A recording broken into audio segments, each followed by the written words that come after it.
Votre attention s'il vous plaît. Cet élément est en ligne gala. Contactez-nous pour savoir s'il est aussi disponible en la langue de votre préférence. Veuillez aussi noter qu'il est en audio uniquement, dépourvu de ce fait d'image originaire. Christ Equality Foundation, organisme international d'évangélisation, et sa rubrique Pasteur et Thème, vous présente ce vidéo, en accord avec L'homme de Dieu, le prophète Medar Gala, ministre de l'Évangile éternel. Suivez-le tous les jours sur christequality.com et sur évangileéternel.com. Là, vous y trouverez de manière ordonnée tous ces enseignements disponibles en texte, en audio, en vidéo et en direct à notre web radio et télé. Surtout, ne partez point sans souscrire à l'une de nos chaînes YouTube qui correspond à votre version linguistique. Souscrivez s'il vous plaît. Bonne édification au nom de notre commun Seigneur et Dieu Jésus-Christ. Amen.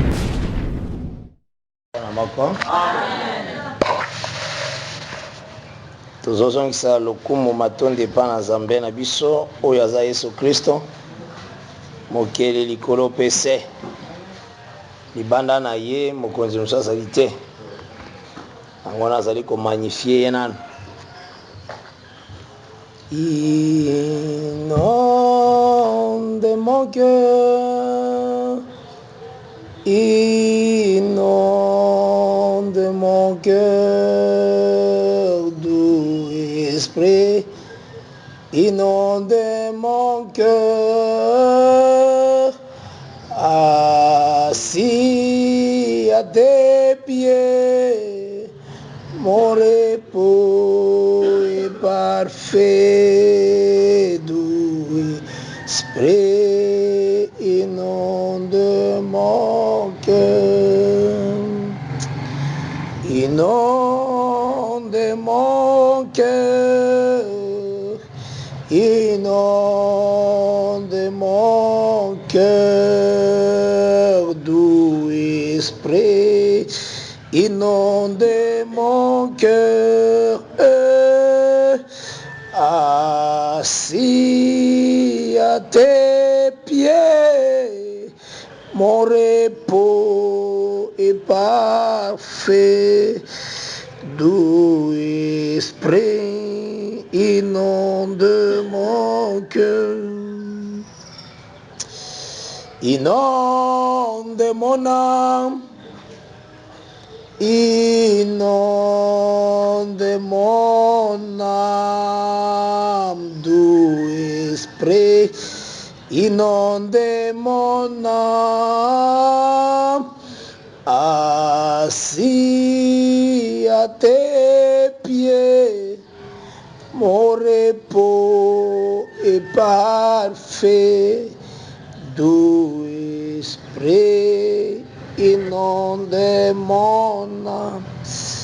Merci Jésus parce que vous allez m'obateli na solo liboso na yo pe nsima na yo nzambe mosu azali te atikala mpe kozala te yo nde ozali nzambe moko obikisaka okangolaka ebandeli mpe suka yo nde ozali molongi natatoli yo Dieu yo ozala mokonzi nzambe na yo mayangani monana na yo malamu loba mpe sunga loboko no na nguya eza loboko na biyano na bonzi ntango na maboko na yo lobela biso Seigneur ngai naza motei te yo motei na solo yo nde ozali mosakoli na solo ngai naza mosakoli te Seigneur nde nazali kotatola yo molongi monene mobateli kitoko zala molobi nzambe ya solo na oyo ntango na kombo kitoko ya Yesu Kristo amen kolo Yesu Kristo apambola moko na moko tozalaki kotalisa d'abord écriture esengeli totanga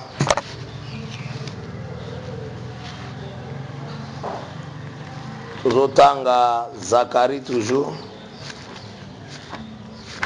Zacharie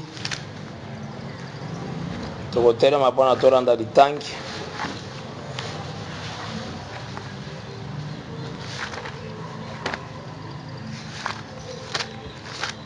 Zacharie 14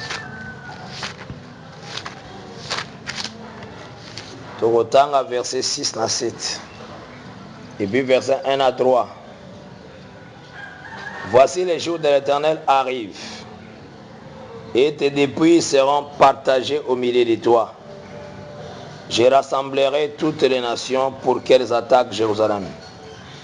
La ville sera prise, les maisons seront pillées et les femmes violées. La moitié de la ville ira en captivité, mais le reste du peuple ne sera pas exterminé de la ville. L'Éternel paraîtra et il combattra ces nations, comme il combat au jour de la bataille. Verset 6 na 7 elobi. En ces jours-là, il n'y aura point de lumière. Il y aura du froid et de la grâce. Ce sera un jour unique connu de l'Éternel, et qui ne sera ni jour ni nuit, mais vers le soir la lumière paraîtra. Que le Seigneur a ajouté ces bénédictions aux lectures au totangi na kombo na Yesu Christ. Tozo croire que Nzambe azotambusa biso malema par son amour. Tout se basaki toujours sur l'enseignement ya pluie ya arrière saison, pluie ya première saison dans l'année.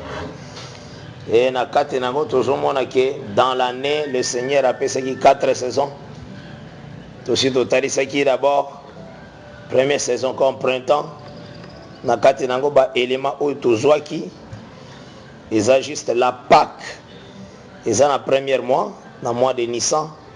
À part la Pâque, toza na fête, il y a pain sans levain. À part fête à pain sans levain, oyo elandaka yango ezaka fête des prémices ou des gerbes. Yango nde totalisaki 1 Corinthiens 5 verset 7 na 8 elobi Christ notre Pâque a été immolé. Tozoki aussi Colossiens 2 verset 16 balobi moto moko tatungisa bino na oyo etali à manger ou à boire. Biloko nyonso wana ezalaki ombre na oyo etali bafête, mais le corps est en Christ. Donc ce que na kata Christ tu trouveras ces fêtes là omana bafête wana yango bazotalisa biso Jésus Christ aza comme la fête ya Pâques aussi. Tu expliquaki l'autre fois Pâques elingaka koloba ke la mort est passée outre, passée outre. Lolenge ange azalaki kosaute bandako ya bajuif soki abeti baégyptien soki akomi place ya bajuif esali Pâques, donc a passé outre. La mort ezwi nzela mosusu, c'est ce qu'on appelle Pâques. Et biso tozoyeba ke soki biso tozwi Pasca eza po Jésus akufaki, donc liwa na biso elongwe ekei nde na nzela mosusu. Ozomona nzela oyo liwa ekei neti na Egypte, liwa eza kokende pa ya mwana mpate oyo baza koboma makilo baza kotia na leton yango nde ezwaki liwa, me ndako ebatelami. Lolenge moko biso tobatelami nde na Yesu Kristo, liwa eke nzela mosusu.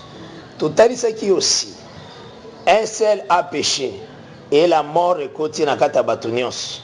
Elingi koloba bato nyonso baza lokola lipa eza na fulu, donc toza bato na mbindo.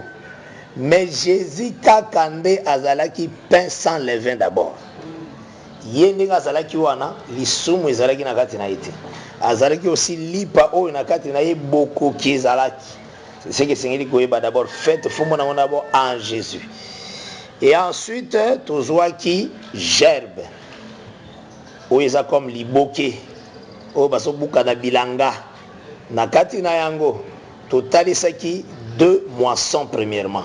Ba moisson ezali eza ebele, même na kati ya syllabus oyo tosalaki natalisaki natsaki noter bien, il y a plusieurs moissons mpo nayebi ke tokokontinue kokoma. Tolobaki awa noter bien na fascicule na biso tosalaki, tolobaki awa noter bien, il y a plusieurs types de moissons. Ba moisson eza ebele. Alors yango nde tozotalisa malembe mpona to avancer. Alors na kati ya kotalisa wana tokendaki kosoulever moisson ya orge na moisson ya blé. Balangage wana fo zalaka nango mpo c'est ça la Bible. Totalisaki ke moisson ya orge ezaka mbuma, ezaka na famille kaka ya ba céréales, donc famille kaka ya ba biloko oyo basalelaka mapa ya ba farine. mais yango babuka yango na mois ya yambo ya année, donc na mois de Nissan na suka nango nde babandaka déjà kobuka orge. Alors ezaki pe na moisson mosusu totalisaki moisson de blé wana ezalaka na l'heure ya été.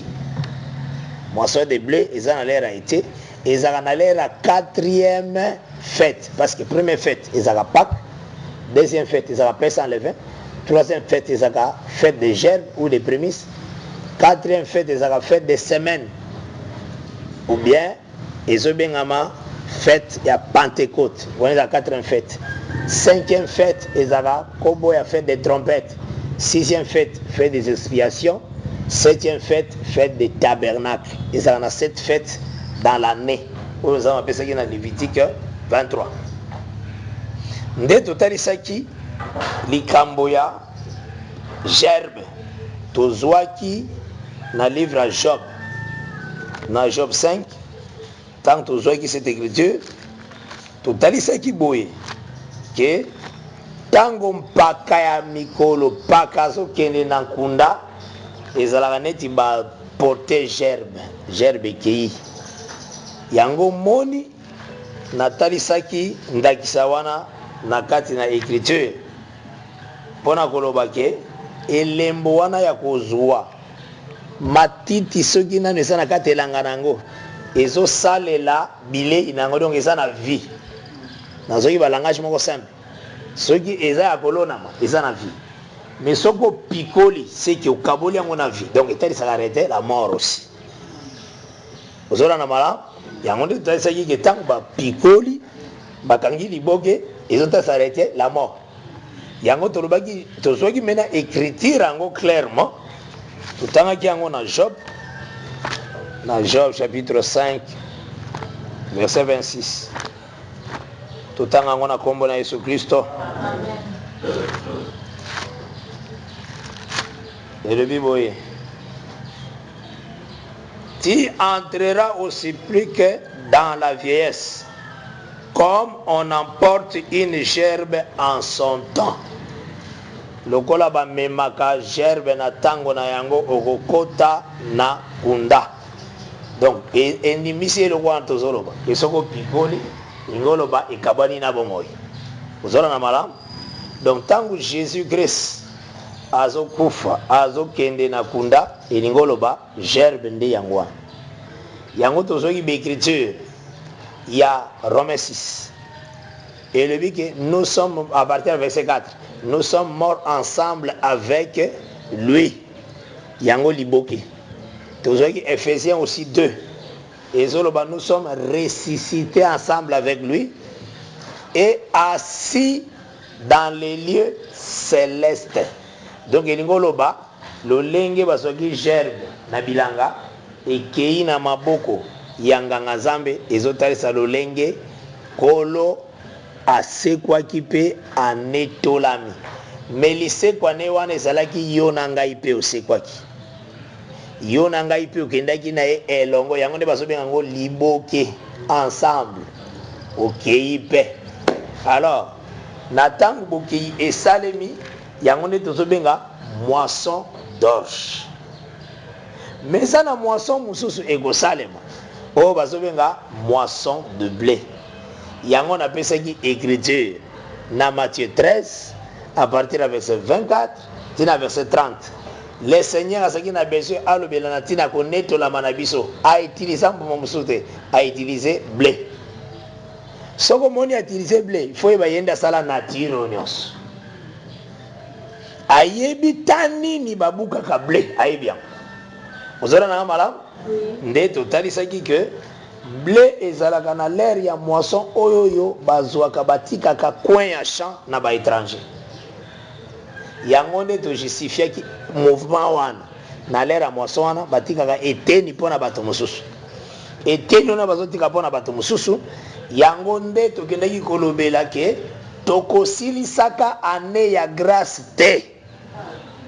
Yango wana tokolia ndambo tokotikela basusu eteni na lero wana batikela bato so eteni bato bazali bapaya lelo biso toza bato ndako Tout ça va libanda te. Israël dans sa libanda. Donc tant que comme on a l'air wana ya moisson à blé, tokotala nani yango mupaya, c'est Israël. Et tiene langa ikotika la pona ye. Tozoka na mala. Donc c'est que wana ezali tango ya linetwa. Alors tango wana to confirma ki yango ezana temps ya été spirituel. Je pense que naturel et spirituel vous saisir déjà. Nde tozo je suis Cantique des Cantiques chapitre 2. Nakata Cantique des Cantiques chapitre 2. Totalisa ki ke mwasi bazo benga ye tango bamvula esili tango hiver seleki nde bazo benga ye. Or tango la pluie esili, cela veut dire etende ezobanda. Tozokana etende ezokende kobanda. Alors yango tokotaki na Jérémie 8 verset 20 oyo prophète Jérémie azaki neti Israël alobi moisson eleki été pe esili tobiki te. Cela veut dire Israël étape nyonso anti été akobika te. Yango nde tozwaki Romains 11:11 Israël a tombé à cause de la richesse na biso. Pour biso zo riche. Mais akoya kozala sauvé. Akoya kotelema sima. Kotelema neza à partir maintenant ya automne na hiver. Ça va? Tu commis maintenant place tout ça va. Kotelema neza ya automne na hiver. Ozomona makambo nyonso ezaka na kata ane moko. Tozoka. Ezaka na kata ane moko. Parce que kombo ane yango wana ane ya grâce. Amen. Biso tosaleli ndambo totikeli bango pe ndambo. Tozoka na malamu. Maintenant tant tokomi na l'ère automne. Il faut kotala tosololaki déjà na début automne ezalaki. Tospikaki temps automne. Ezalaki juste temps Nzambe azozwa bambuma na ye appelé Abraham, Isaac, Jacob aloni à Moïse. Bobo sanaka mateya te. Tolobelaki yango d'abord. Tant Nzambe le cultivateur atamara bambuma na ye. Si azana Abraham, Isaac na Jacob. Ozona na malamu. Parce que Nzambe était na profondeur azakande na 3 mbuma. Si yango na lobela Matthieu 13. Hein? Un semeur sorti pour semer. Mais mbuma moko bambuma produisaki un grain epesi 100, un autre epesi 60, un autre epesi 30. 3 mbuma na ye wana azasaka nango na sir makasi. Ezaka Abraham, Isaac et Jacob. Ezaka 3 mbuma nde produisa. Bambuma mosusu ba détruisa yango na nzela. Ozora na malamu 3 mbuma wana azaka nango eza na Matthieu 13. Mais bambuma ya solo wana oeza Abraham, Isaac et Jacob. Boyoka ni apesaki na Abraham, Isaac et Jacob alona ngo na mabela appelé Moïse. Eza wana tolobelaki to expliquer na syllabus. Alona ngo na mabela appelé Moïse. Nde tokalisaki ke l'ère ya Moïse eza l'ère ya pluie d'automne. Tolobelaki yango. Pluie oeza comme chicotte. Même na Sinaï Nzamba kitaki na kanda. Donc c'est ça pluie ya chicotte. Ozola na mala et soko tali na Sinaï et ezaki na be clair, ba tonnerre, ba tremblement. Aspect nyonso vula epesaka. Yango nde salaki wana na kati wana. Ozola na mala moi. Oyo nazui pona lobela kango déjà. Donc ezaki un temps oyo Dieu s'aimait. Azakolona. Et na kati na kolona na après kolona il faut liwe etalisama. Yango tolobaki ke ministère epesamaki na boka Moïse comme on ezaka ministère de la mort. Ezaka ministère à vite. Pona ni eza temps baloni mbuma faut liwe etalisama. Amoloni nyonso en tout cas soka loni mbuma ne a espérer kande na sima wana ekufa po ebotebele. Yemoko Jésus lobango na Jean 12 na verset 24.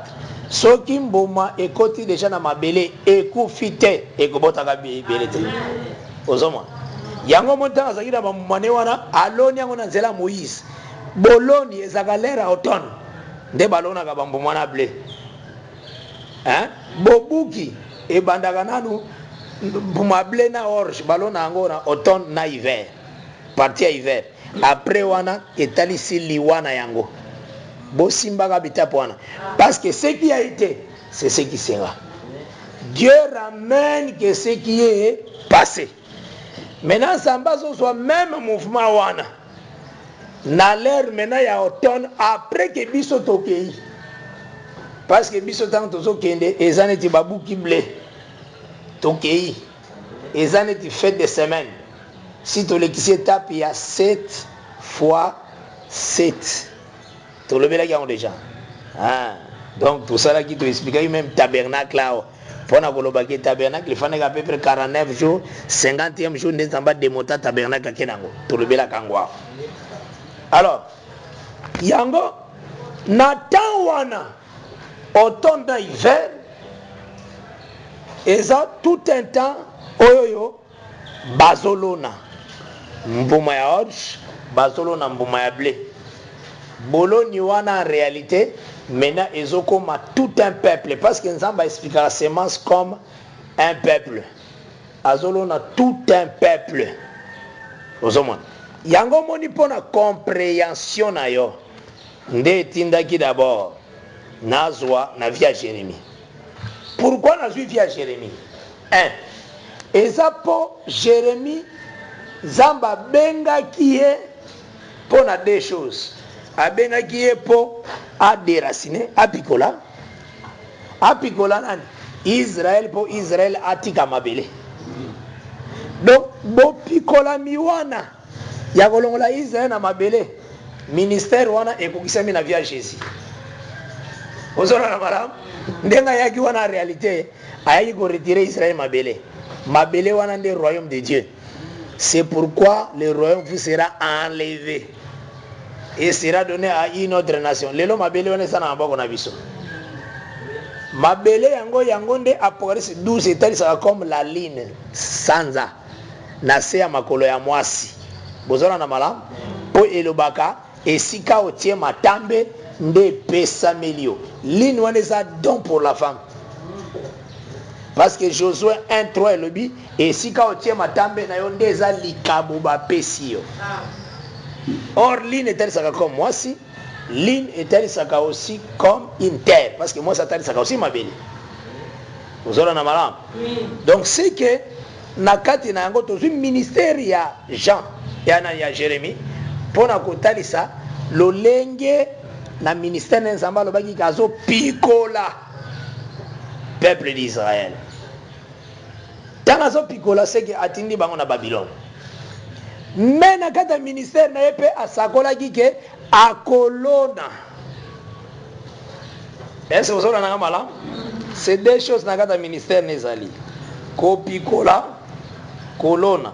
Permettez.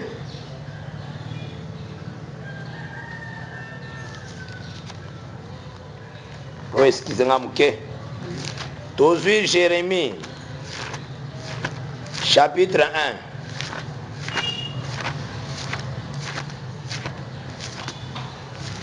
Sautez Jérémie chapitre 1.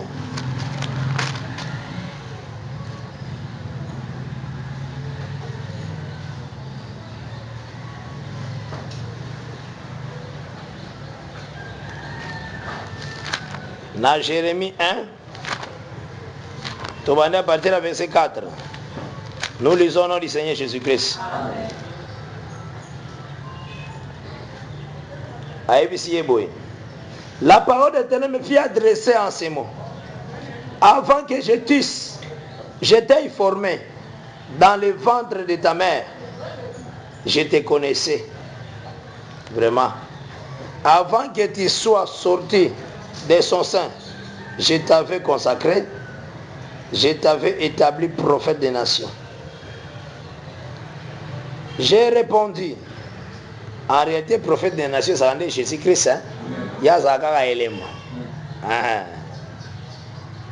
J'ai répondu, ah Seigneur éternel, voici, je ne sais point parler, car je suis un enfant. Et l'Éternel me dit, ne dis pas je suis un enfant, car tu iras vers tous ceux auprès de qui je t'enverrai, et tu diras tout ce que je t'ordonnerai. Ne les crains point, car je suis avec toi pour te délivrer, dit l'Éternel. Puis l'Éternel étendit sa main et toucha ma bouche.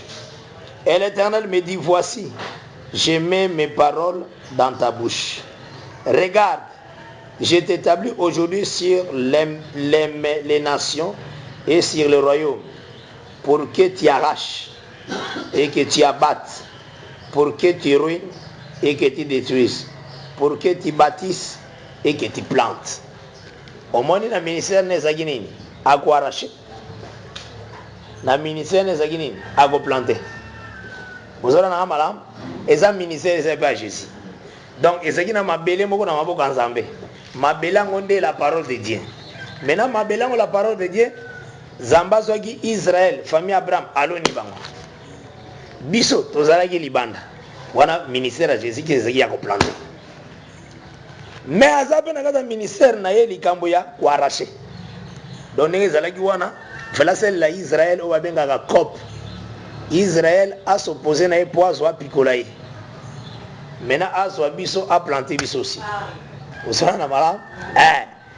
Israël, c'est pourquoi le royaume de Dieu vous sera enlevé dans Matthieu 21 verset 43 à 44. Donc yango tozolo baboye. Jérémie maintenant tanga zo pesa prophétie. Libota Israël Zambe alongola ki ngole jana mabele bake boumbu. Kokende na Israël boumbu na lera Babylone etal sakapelo lenge Israël abwaki Jésus Zamba pandier ezape boumba Babylone. Parce que mabele pe na tango esaki na mboka Babylone appelé Rome parce que Rome asa Babylone.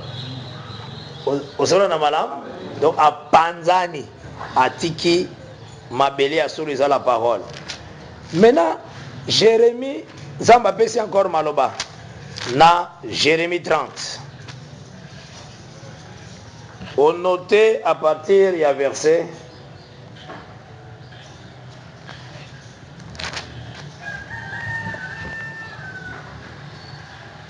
Jérémie 31 plutôt, verset 27, tina verset 28, même tina verset 28.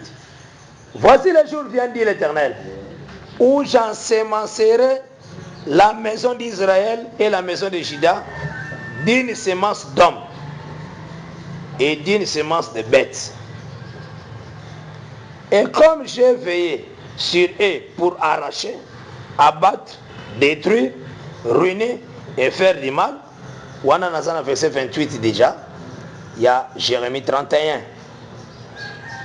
Ainsi j'ai veillé sur eux pour bâtir et pour planter, dit l'Éternel. Zambazo considéré peuple d'Israël comme des semences bambouma. Vous aurez un malin comme bambouma. Mais à planter bango olona. Or na programme il y a calendrier ya Nzambe ndenga pesa ba saison kolona mbuma orge mbuma ya blé ezalaka na automne na hiver ndambo ozona na mala donc deux saisons elandi yango nde ezalaka l'air baloni balonaka. Alors Nzambe tanga solobela kozongisa Israël na position bien alobaki nazosoba comme ba semence na solona donc azota en réalité mosala wana azosala ngo na l'air automne na hiver parce que aloni wana il faut na sima molona na ye wana liwa et intervenir yango moni na Osée 2 Osée plutôt 6 tolobela il kola à 3 jours oyo Osée afrovisidaki dans 2 jours ako guérir biso donc nakata 2 jours wana nde azolona tozokana aloni donc cela veut dire azongisi Israël dans la parole. Mais 3e jour ndako telimis cela veut dire entre 2 jours na 3e jour bakwei point ne fanya bakwei po molona si makolona il faut liwe telisa